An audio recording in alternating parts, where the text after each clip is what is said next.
عباس برمانی کو میں بہت مدت سے جانتا ہوں. یہ ان دنوں کی بات ہے جب یہ میری تحریریں سفر نامے پڑھ کے مجھے بہت طویل خط لکھتا تھا، اور ان طویل خطوں میں وہ اپنے سفروں کو بھی بیان کرتا تھا. اور مجھے خاص طور پہ یاد ہے کوئی سلمان کا اس نے ایک سفر نامہ مجھے لکھا 8-10 صفحے پہ محیط. تو میں نے اس سے درخواست کی کہ تم کیوں نہیں اس کو کتابی صورت دیتے کہ اتنے سفر تم نے کیے ہوئے ہیں اور تمہارے پاس ایکسپریشن بھی ہے، کریٹیوٹی بھی ہے اور پیشن بھی ہے، وہ آوارگی بھی ہے جو سفر ناموں کے لیے درکار ہے. تو اس نے متعدد سفر نامے لکھے جو بہت کامیاب ہوئے، اور آج سفر ناموں کی کوئی بھی فہرست ہو تو اس میں لامحالہ اس کے سفر نامے آئیں گے. اب اس کے بعد میں بھی الجھ گیا، برمانی بھی الجھ گیا، کیونکہ برمانی نے ایک عرصہ لاپرواہی کچھ چیزوں سے اختیار کی، پھر اس نے پرواہ کرنی شروع کی، تو وہ ایک ٹپیکل پرواہ کرنے والا شخص بن گیا. اور مجھے افسوس اس بات کا ہے کہ بہت مدت سے اس نے کچھ لکھا نہیں.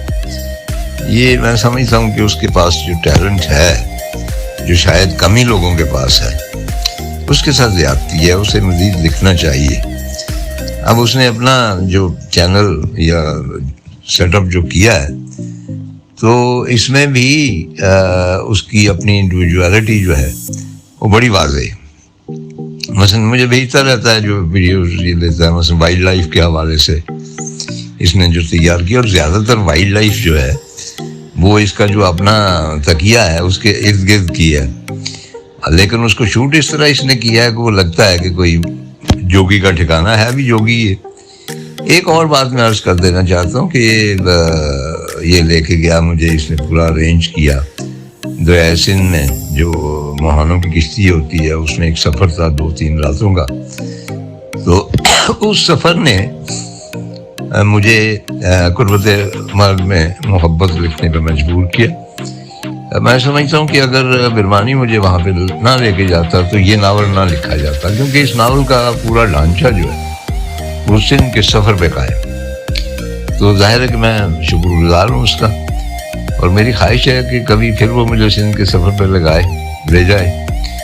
تو اب تو قربت مرگ میں محبت بھی نہیں رہی، لیکن باہر طور صرف مرگ کے حوالے سے کچھ نہ کچھ لکھا جا سکتا ہے. اس کی جو ویڈیوز ہیں، جیسا کہ میں نے عرض کیا وائلڈ لائف پہ بھی، ویسے بھی. ہاں، ایک اور بات یاد آ رہی، کیونکہ اس سے اتنے عرصے کی دوستی بھی ہے، واقفیت بھی ہے، کہ بہت کچھ ہمارے درمیان میں سے گزرا. میرا جو ناول ہے اے غزال شب، اس میں بھی ایک کریکٹر جو ہے اس کو میں نے سلایا تو لاہور میں، لیکن اندرونی کیفیت اس کے جو ڈیرا تھا، جہاں پہ ایک چوہیا جو تھی وہ آ کے میرے پاؤں کو کرتی تھی، یا بڑی کیجولی اس نے کہا کہ یہ اوپر ایک سانپ رہتا ہے اور بڑا اچھا سانپ ہے اور بہت شریف النفس مرنجا مرنج قسم کا سانپ ہے، کسی کو کچھ نہیں کہتا، ایسے ہی دھونی رمائے بیٹھا رہتا ہے. اور مجھے اس نے خوفزدہ کر دیا، اور وہ سانپ بڑے مزے سے سرسراتا وہ باہر جاتا تو سیر کر کے واپس آ جاتا تھا.